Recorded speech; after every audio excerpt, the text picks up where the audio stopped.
พายุเขาพี่น้องโอ้ยคุณนั่งพัดปัด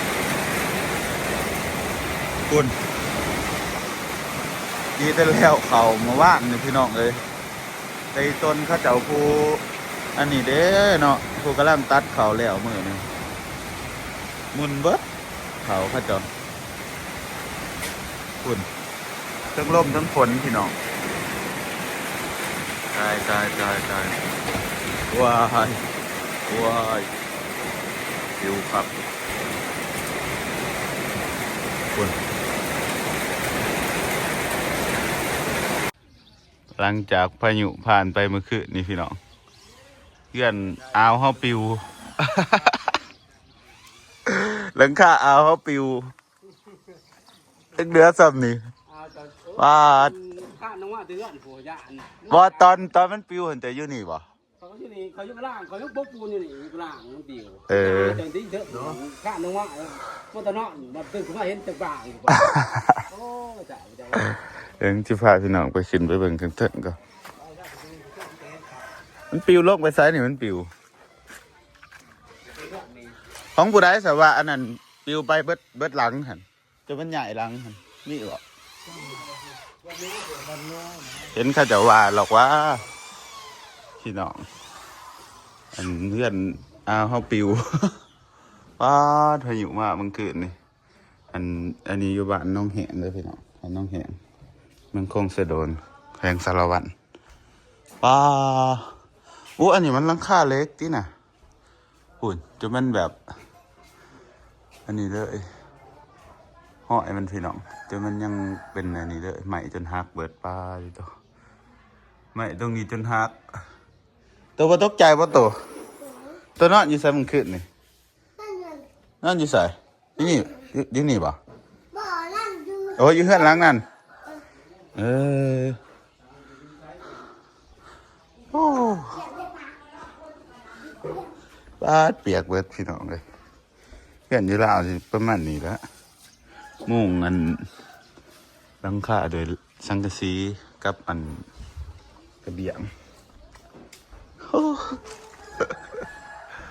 ปิวแว่งเลยเนาะเลยอย่าอันไปเมื่อคืนนี้เนาะเนี่ยพี่น้องได้พี่น้องหลังคาตัวมันปิวมาเบิดโค้งก้มปิวบักไก่จากเพื่อนหลังนะน้องหอดบอลนี่ป้าทิโตเกิน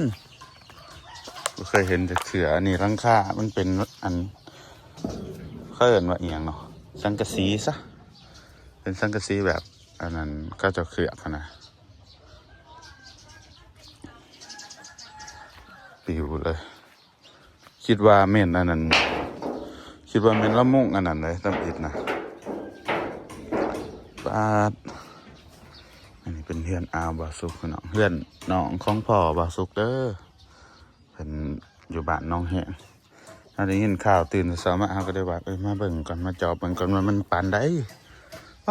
ยลูกหมกใหญ่มันขอไก่ข้าเจ้าจนมุ่นคุ้มลงนี่เนาะความว่าแห้งจะว่าซ้ำได้แล้วบอกหนักมันลมพัดมาจนปิวมาหอดไปบัดหลังนี่บัดหลอดเซยเนาะทนกว่าหลังอันน่ะอีกพี่น้องหลังนี่พัดสบายมันต่ำเลยพี่น้องมันบ่ถือขั้วลมมันบ่เกี่ยวกับหลังอันนั้นนะบางที่มันถือขั้วลมขนาดมันก็ได้แบบว่าหับแห้งลมเต็มที่นะมันก็ได้ปิวไอพี่น้องเดี๋ยวว่าสุกสิพาเลาะพาเบิ่งเนาะว่าเพื่อนมีจักหลังที่แบบว่าถือลมพัดปิวเพราะว่ามันหลายอีหลีก็เจ้าบอกมาว่าโอ้บางหลังกระจนนั่นง่ายจากบ่อนไปบ่อนอื่นนะปิวไปเบิดหลังจังซี่นะจะสิพาไปเบิ่งอยู่แบบปิวหายเพื่อนหลังนี่พี่น้องตีต้นแล้วไปเบิดจะไปนอนจะได้ใส่แม่มันขึ้นนี่จะยืดใส่นอนยืดลุ่มบ่ป้าเพื่อนหลังนี่จนมุนนอนอยู่ได้หันเนี้ยขึ้นไปเบิ่งในเด้อสัน ตายบ้านน้องแห้งคือมันเป็นจังซี่เนาะบ่ฮอดบ้านทั้งหลังก็ยังงงอยู่เมื่อคืนนี่ว่าเข้านี่จังได๋มาเด้อพี่น้องเด้อสิมาพักมันเด้อ แล้วมันไปปองนี่มันไปปองนี่ มันมาเป็นป่องเนาะลมเนาะ ไปเป็นผ้าทุกคนนี่ ปาดไปเบิดหลังคาเลยพี่น้อง อ่อนโบราณจะมียางจะใช้มียาง ปิวเรียบร้อย จักในช้างจักมันมาจะใช้เต็มเบิร์ด มันเขอะไปเบิดเนาะบึ้มบาทเดียวเลยนี่มันมาเฮิงอยู่บ่ลม เบิ้งตัวเองแหละแต่ว่ามันตอนมันนกมันบึ้มมากกว่าปลาเดียว ปาดอันนี้จนมุน ปรากฏว่าหมูทำเป็นยังนี่ มันมาบึ้บบาทเดียวเลยเนาะ ลงเพื่อนกับปิ้วเป้าพี่เป้าแม่กระแลนเขาไปไม่ได้ตัวนี้คือปลาลมมันสิทางไปจังสิ เออ เพื่อนตัวนี้มันสิโยดไปเต็งน้ำตัวนี้โอ้ยก็สิออกบ่ไรเลยเนาะ เออ นักเขานี้นี่กับร้าน3 คนนี่เขาแม่ไปหมุนนะกระสอบเขาคือปลาขันมันคันมันโยดมันก็ยังฆ่ากระสอบบ่ติ ตัวเองสิว่าตายจะเริ่มมาหมุนอยู่นี้กับร้าน3 คน เออ ดูหันเอาร้านไปกวาดดูได้อู่หันขัดอีก อืม ตัวเองมาหอดพอดีบันต่างหลัง มันตั้งหลังเห็นลมอยู่แต่ว่าแห้งอยู่แต่ว่าบ่แห้งปานใดนะ หอดพอดีบันต่างหลังแค่เข้าบนหอดซ้ำเขาก็หอดที่เที่ยงหน้าหมดที่สุดนี่เขาก็ได้หยุดเขาก็ได้แห้งเขาก็ได้ไป ว้าต้นไม้ต้นนั้นจนอันนั้นต้นหมากอีหยังอะนะ เพื่อนโมเพศเป็นไรเสร็จเพราะมันมาแห้งได้หนิ พี่น้องพายุเราดูเหาะเนาะ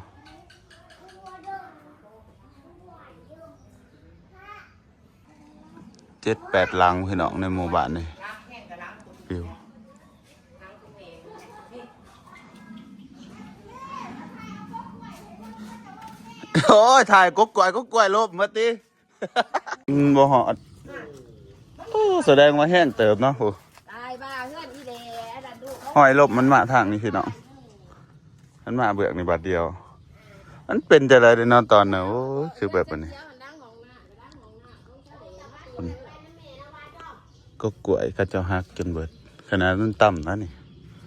ปุมันมาทางนี้บุ่มบางหลังก็รอดบางหลังก็บ่รอด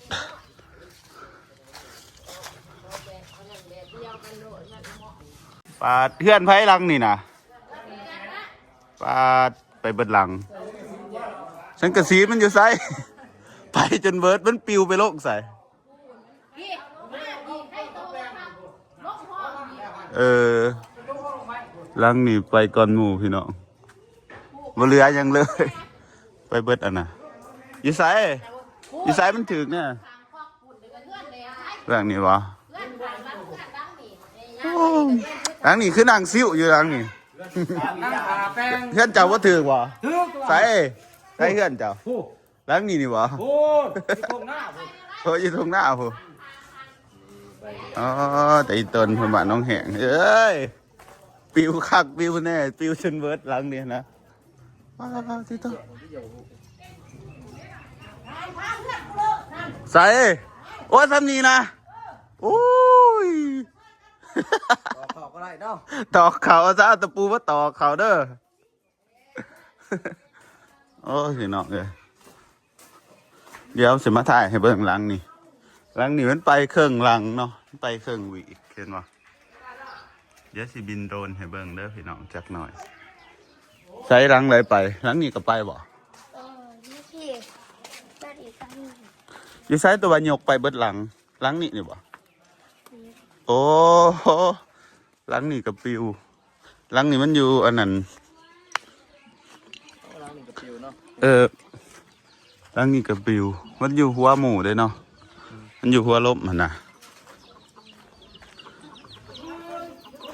อันนี้บ้านไผได้หลังนี่พี่น้องมาเบิ่งหลังนี่เด้อหลังนี่มันอยู่หัวลบหั่นน่ะหัวลบมันมาทางนี้เนาะปลาอัดบนเรือยังเลยปลาดิโตเรียบร้อยหลังนี้หลังนั้นหลังนี้ออกน้อยหนึ่งหลังนี้ที่กวาดสิแปลงแล้วเนาะเบิดหลายอยู่แต่ละหลังนี่ทางไหนกระเสียกแบบกระทบน้อยหนึ่งบ่หลายเพราะลมมันมาปองทางนี่แถวบ้านสะโอน้ำตาลอยู่คือสิถือเนาะถือกลายให้กันนะเนาะ บินโดรนก่อนบินโดรนก่อนนี่นะ บ่ บาดเดี๋ยวเขาผ่าขึ้นมาเบิ่งขังเทิงพี่น้องที่เพื่อนปิวไปเหลือยังเลยหลังคา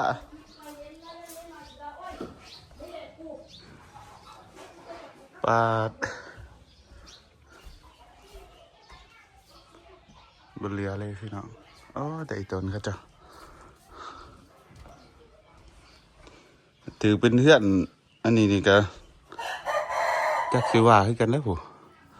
เพื่ออันสิมาซ้อมหลังคาใหม่อีกเนาะพี่น้องแล้วก็เสื้อผ้ากับเปียกเบิดเพราะว่าพายุมันมาพร้อมกับฝนเนาะพี่น้องหลังคาออกก็คือเปียกเบิดติดต่อเปียกเบิดเพื่อนหลังนี่มันอยู่อันทงหน้าเนาะพี่น้องตั้งอยู่ทงหน้าแต่บาแห้งลมมันมาจากทางนะแล้วมันก็งัดขึ้นเลยบาทเดียวมันก็เลยไปเบิดแพงเลยตามที่เห็นนี่แหละพี่น้องแต่อีตนเขาจะ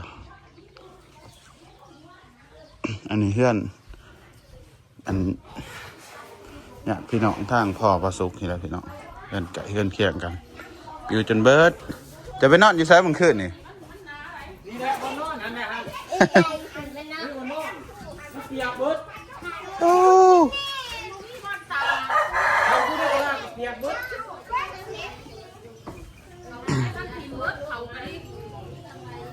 กินแต่อยากเนอะ เขาก็เปียกเบิดเนาะ เอากระเปียกเบิด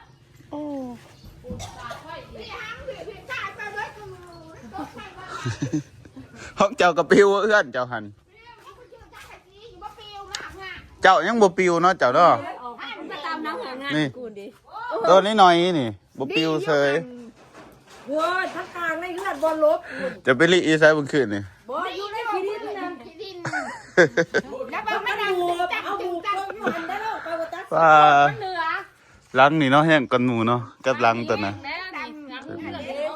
คุณเด้คุณอยู่ท้อง ตัวนี้เด้สันตัวนี้ก็2-3แผ่น มันเด้มันตามน้ำของน้ำกูใส่เงื่อนไผ่เว้ยแต่ว่าใช้ไผ่บ่ขาด นี่บ่ มันโหดอี หลังนี่ก็ห้องน้ำมุ่นเสียหายหลายเนาะพี่น้องหลายหลังเติบแต่ว่าบางหลังก็แห้งบางหลังก็น้อยแต่ส่วนหลายมีแต่หลังแห้ง บ่อยู่ไปดีอยู่ไสบ่โคตรอยู่แจ้เขาว่า จุ๊บมาเป็นคนอยู่แจวของคนกับเพื่อนอัน ป้าแม่เขาอยู่ ไผ่ไม่นะไผ่ ๆสังกะสียี่ห้ออะไรนี่ MG MC จะยี่ห้ออิหยังสังกะสีที่มันปลิวลงมาพี่น้อง มันร่องวัดโดดน้ำมันเป็นสีวัดแต่ร่องเกินไปนั่นมันงาร่องวัดเข่าร่องปุ๊บร่องโดดง่ายไปโดด มันมาหอดเบือกนี่พี่วะโอ้มันมาตกลงใส่นี่โอ้ มันอันใหม่มันเป็นงาน สมพ่อมันจึงอันนี้ฮักเนาะตัวนี้เนาะ ตกลงมันหนีมันก็งัดก็หนี จะเห็นบ่ตอนแม่นั่นน่ะฮะตอนมันปลิวจะเห็นบ่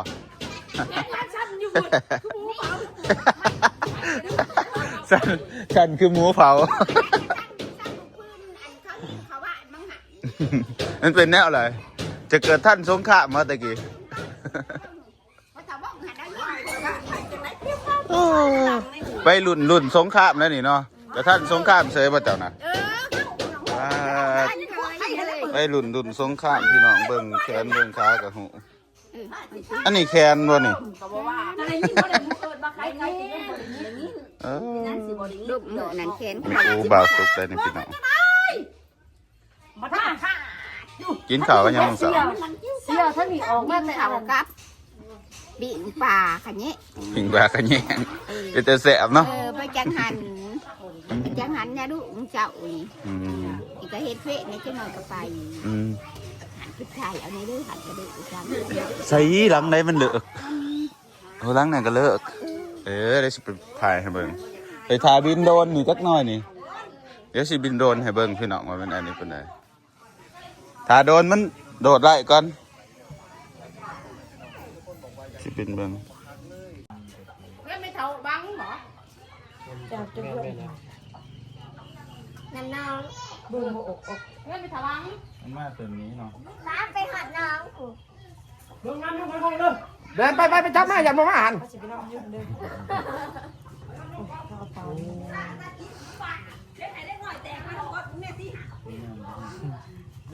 มีจักหลังเนี่ยนับเบิ่ง เรียกว่าเป็น นี่ตะวันนี่เฮ้ยตี เคยเห็นยังเคยเห็นยนต์ บ่เคยเห็นเบิร์ เอามาเลย อันนี้ ปลาไว้อีกอ่ะ ฮันเดมันมาแล้วฮันเดฮันเดมันมาแล้วฮันเดฮันเด โอ้โดนในแถวนี่เนาะที่หายลังเนาะ เอาไปพูดเรียกที่ว่าสิว่ามีตัวอะไร ฮันเดป้อนหน่อยมึงป้อนหน่อยโอ้โอ้มาแล้ว ว่าชนะเดี๋ยวพวกแงน มาแล้วนี่เด้นี่ เด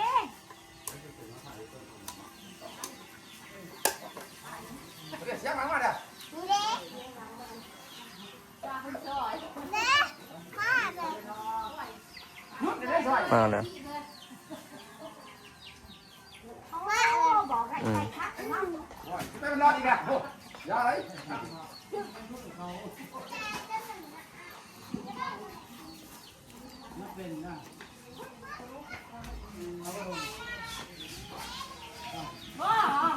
นี่นี่ บินโลน เขาก็ได้ชุดอย่างนี้มันได้คุณแล้ว พี่แม่อันนี้เฮ้ย อันนี้ก็สิเป็นมุมสูงเด้อพี่น้องเฮาบินให้เบิ่งเนาะซึ่งเฮาเอาโดรนเฮาบินเบิ่งก็สิเห็นเฮือนที่ถูกลมพัดเนาะบางหลังก็ปลิวไปครึ่งหนึงพี่น้องบางหลังก็กระเบื้องอันหนึ่ง2 อันมาแนวลมมันจะมาทางนี้เลยเนาะซึ่งเฮือนใดที่แบบว่าหลังคาบ่แน่นแน่ก็ปลิวคือหลังนี่ก็ขวามือนี่ก็ปลิวไปเบิดครึ่งหนึงเลยพี่น้องลมมันพัดไปเป็นแนวทางเลยพี่น้องคือพัดไปทางนี้เลยเห็นว่าเฮือนหลังทางหน้าอันเป็นเฮือนแม่ใหญ่ที่เฮาขึ้นไปถ่ายเนาะมันไปครึ่งหนึงนักๆที่เฮาบินเบิ่งก็มีประมาณ 4-5 หลังพี่น้องมีเฮือนอันลุงส้มแน่เฮือนอันอาวศูนย์เฮาแน่เนาะผู้เฮือนอาวศูนย์เฮาอยู่พูนถ่ายสุดหมู่ผู้พี่น้องอันนี้มันเป็นลายออกมาแต่ว่าส่วนลายนี่มีแต่ออกอัน1 2 อันพี่น้องเอ้ยออกบ่หลายเนาะนี่คือเฮือนหลังนี่ก็ออกไปครึ่งหนึงเลยพี่น้องเอ้ยวีกออกเลยเนาะน่าจะเบิดค่าซ่อมแปลงลายอยู่เฮือนที่ออกเป็นแนวนี้นี่หลัก10 ล้านอยู่เบิ่งทรงนี่ถ้าเฮ็ดดีๆแน่เนาะเฮือนหลังนี่ก็ออกไปครึ่งหนึงพี่น้องแนมไปเห็นอันนั้นเบิดตีตนกับเจ้าเด้อพี่น้องเอ้ยอันนี้เป็นบ้านเกิดพ่อเฮาเองเนาะเฮาเลยไปถ่ายให้เบิ่งแนวลมมันจะไปสื่อไปเลยเนาะแบบปูดบาทเดียวหั่นนะพี่น้องการเสียหายกับประมาณนี้เด้อทุกคน